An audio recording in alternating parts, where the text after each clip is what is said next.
नमस्कार, news 21 express में आपका स्वागत है। नजर डालेंगे आज की ताज़ा खबरों पर। अफगानिस्तान की राजधानी काबुल में अमेरिकी ब्लैक हॉक हेलीकॉप्टर क्रैश, 3 तालिबानियों की मौत, 5 घायल। अफगानिस्तान की राजधानी काबुल में सैन्य प्रशिक्षण के दौरान एक ब्लैक हॉक हेलीकॉप्टर क्रैश हो गया। इस दुर्घटना में 3 तालिबानी मारे गए जबकि 5 घायल हुए। यूक्रेन के कई क्षेत्रों में ब्लैकआउट, राष्ट्रपति जेलेंस्की ने रूस को ठहराया जिम्मेदार। यूक्रेन के कई इलाकों में बिजली कटौती जारी है। इस ब्लैकआउट के लिए यूक्रेन ने रूस को जिम्मेदार ठहराया है। जेलेंस्की ने इस पर एक ट्वीट भी किया।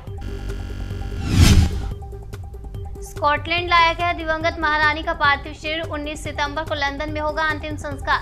एलिजाबेथ द्वितीय के बड़े बेटे किंग चार्ल्स तृतीय ने कहा कि स्कॉटलैंड में उनका पार्थिव शरीर लाया जाना 19 सितंबर को लंदन में होने वाली अंतिम यात्रा के पहले चरण का अंत है। पाकिस्तान में बाढ़ पीड़ितों की मदद कर रहा हिंदू समुदाय, मंदिर खोलकर लोगों को दिया आश्रय। एक तरफ जहां बाढ़ से पाकिस्तान में हाहाकार मचा हुआ है, तो वहीं हिंदू समुदाय बाढ़ प्रभावित लोगों की मदद कर रहा है। यहाँ एक मंदिर में बाढ़ से प्रभावित लोग शरण ले रहे हैं। सोनाली फोगाट मर्डर केस की सीबीआई करेगी जांच, गोवा सरकार का बड़ा फैसला। गोवा पुलिस ने सोनाली फोगाट मर्डर केस को अब सीबीआई को सौंपने का फैसला कर लिया।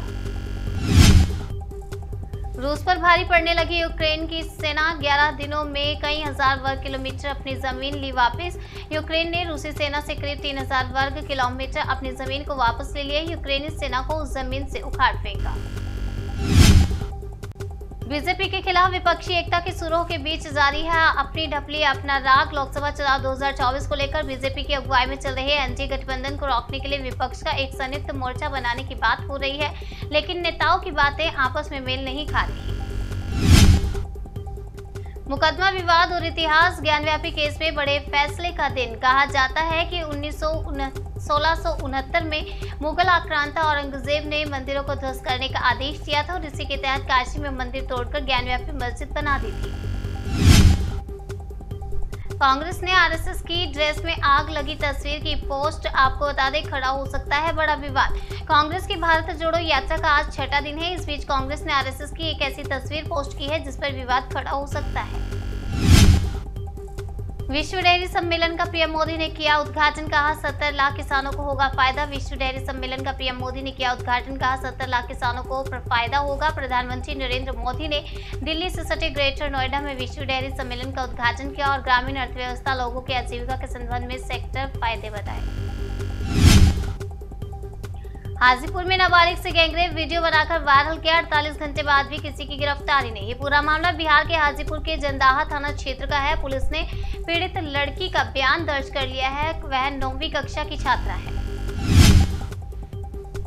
ग्रेटर नोएडा में पालतू कुत्तों के लिए गाइडलाइन जारी, अब सोसाइटी वालों को मानने होंगे नियम। अब सेक्टर और सोसाइटी में कुत्ते के मालिक उसे लिफ्ट में नहीं लेकर जा सकते और लिफ्ट में लेकर जाने की अनुमति तभी होगी जब उसमें कोई मौजूद नहीं होगा। दिल्ली में पालतू डॉग रखने पर कराना रजिस्ट्रेशन जरूरी, लापरवाही बरतने पर लिया जाएगा हिरासत में। दिल्ली नगर निगम ने कुत्तों के काटने की घटनाओं को देखते हुए रविवार को आदेश जारी किया है, जिसमें कहा गया है कि पालतू जानवरों का पंजीकरण कराना होगा। ऐसा नहीं कराने वालों पर सख्त कार्रवाई होगी। गुजरात में आपके दफ्तर पर छापे के दावे को पुलिस ने किया खारिज, तो बोले सौरभ भारद्वाज, हम देंगे सारे सबूत। आम आदमी पार्टी के नेता सौरभ भारद्वाज ने दावा किया कि हमारे लोग उस अफसर को जानते हैं, उन पुलिस वालों के पास मोबाइल थे। मंत्री भूपेंद्र यादव का दावा, कहा 25 से ज्यादा चीते आने से लोगों को मिलेगा रोजगार। ग्वालियर में केंद्रीय पर्यावरण मंत्री भूपेंद्र यादव ने कहा कि कुनो पालपुर राष्ट्रीय उद्यान में नीबिया और दक्षिण अफ्रीका से अलग अलग चरणों में 25 से ज्यादा चीते लाए जाएंगे। विधानसभा चुनाव में बीजेपी को मात देने के लिए कमलनाथ ने कसी कमर, आदिवासी क्षेत्रों पर कांग्रेस का फोकस। जेएस के राष्ट्रीय संरक्षक डॉक्टर हीरालाल ने शनिवार को भोपाल में 45 आदिवासी सीटों पर जेएस के कार्यकर्ताओं को उम्मीदवार बनाने का भी ऐलान किया था। तलाकशुदा पुरुषों की डिवोर्स सेरेमनी हुई कैंसिल, जयमाला विसर्जन, जेंट्स संगीत का भी होना था आयोजन। मध्य प्रदेश की राजधानी भोपाल में 18 सितंबर को होने वाले विवाह विच्छेद समारोह का रविवार को रद्द कर दिया गया। इस समारोह में तलाकशुदा पुरुषों के लिए कार्यक्रम आयोजित होना था।